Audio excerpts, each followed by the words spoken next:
नमस्ते दोस्तों।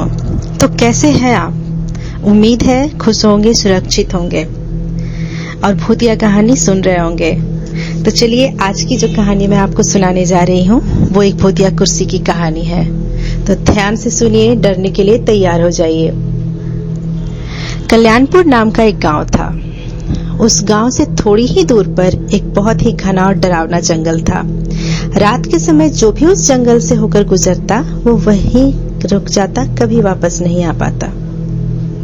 तो आखिर ऐसी क्या बात थी, देखते हैं कहानी में आगे। उसी जंगल में एक बहुत ही सिद्ध तांत्रिक बाबा रहता था। उसे तंत्र मंत्र के अलावा और कोई भी काम नहीं आता था। वह उस जंगल में रहकर भूतों से बात करता था और उनको अपने वश में कर लिया था।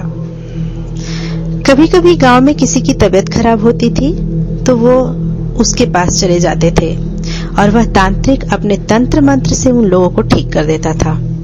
गांव के लोगों को उस तांत्रिक पर बहुत विश्वास हो गया था। उन लोगों को लग रहा था कि तांत्रिक हमारा और हमारे गांव का रक्षक बन गया है, लेकिन उन्हें पता नहीं था कि वह तांत्रिक अपने जादू मंत्र से धीरे धीरे गांव के एक एक आदमी को गायब कर रहा था। तांत्रिक ने अपने पास एक कुर्सी रखी थी। वो कोई मामूली कुर्सी नहीं थी। जब भी वो पूजा पाठ करता था उसी कुर्सी पर बैठकर करता था, ताकि वह सिद्ध तांत्रिक बन सके और जो चाहे कर सके। कुछ समय बाद गांव में हड़कंप मच गया कि आखिर हमारे गांव के लोग धीरे धीरे कहाँ गायब हो रहे हैं। फिर उन्हें उस तांत्रिक बाबा पर शक हुआ और एक दिन गांव के कुछ लोग उस जंगल की ओर चल दिए, ये पता करने कि आखिर हमारे गांव के लोग अचानक गायब होके कहाँ जा रहे हैं। वे लोग धीरे धीरे जंगल के बहुत अंदर चले गए। जंगल एकदम घना और डरावना था। थोड़ी ही दूर आगे जाने के बाद उन्हें एक रोशनी जलती हुई नजर आई।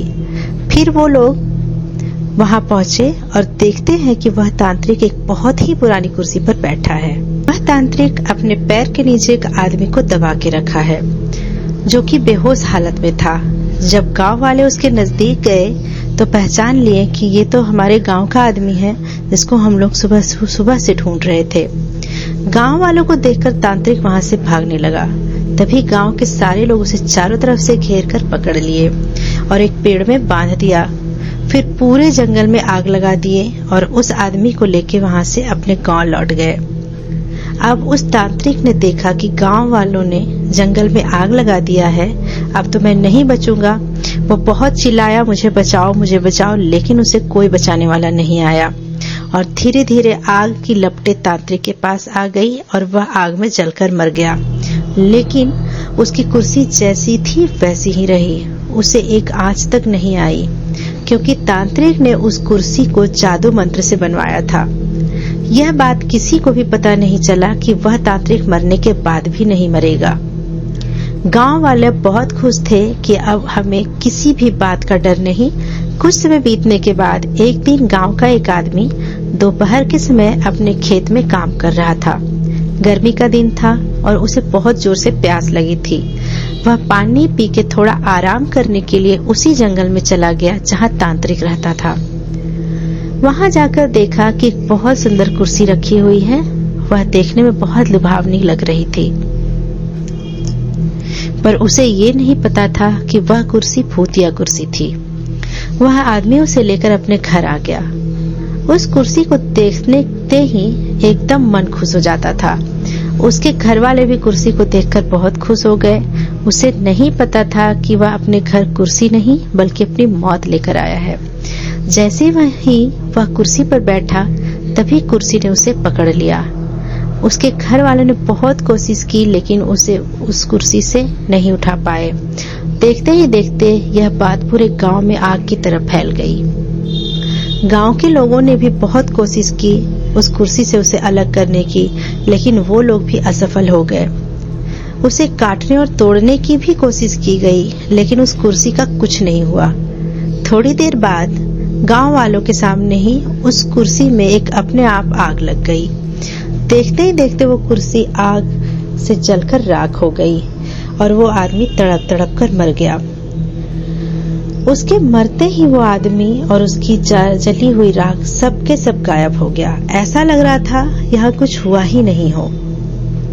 तब से ऐसी घटना हर 2 या 3 बार गांव में होती गई। कभी कुर्सी तो कभी टेबल तो कभी खटिया बनकर लोगों को लुभाता रहा और उन्हें तड़पा तड़पा कर मारता रहा। उस कुर्सी वाले भूत ने गांव में इतना दहशत फैला दिया कि सभी लोग गांव छोड़ने की सोचने लगे। फिर एक आदमी ने इन सब से बचने का उपाय किया। वह एक साधु बाबा के पास गया और अपने गांव में होने वाली सारी घटनाओं के बारे में बताया। दूसरे ही दिन सुबह सुबह ही वो साधु बाबा उस गांव में आए और सबको अपने अपने घर से ही चावल, घी और लाल कपड़ा लेकर आने को कहा। साधु बाबा ने उस गांव के चौराहे पर एक पूजा करवाई। साधु बाबा ने सुबह से लेकर शाम तक उस पूजा में हवन किया और सभी लोगों को उस लाल कपड़े में थोड़ा थोड़ा चावल डालकर रखने को दे दिया और कहा कि इस कपड़े को घर के दरवाजे पर लटका देना। अब से कोई तुम्हारा कुछ नहीं बिगाड़ पाएगा। सारे लोग ऐसा ही करने के लिए साधु बाबा का बात मानकर चल देते हैं। अब से कोई तुम्हारा कुछ नहीं बिगाड़ पाएगा। सारे लोग ऐसा ही किए जैसा साधु बाबा ने बताया था।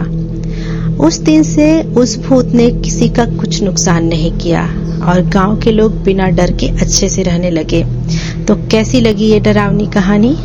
उम्मीद करती हूँ काफी डरावनी लगी होगी। तो हमें कमेंट कर अपना अनुभव जरूर शेयर करें और मेरे चैनल को सब्सक्राइब भी करें। तो फिर मिलते हैं एक नई कहानी के साथ। तब तक अपना ख्याल रखें। धन्यवाद।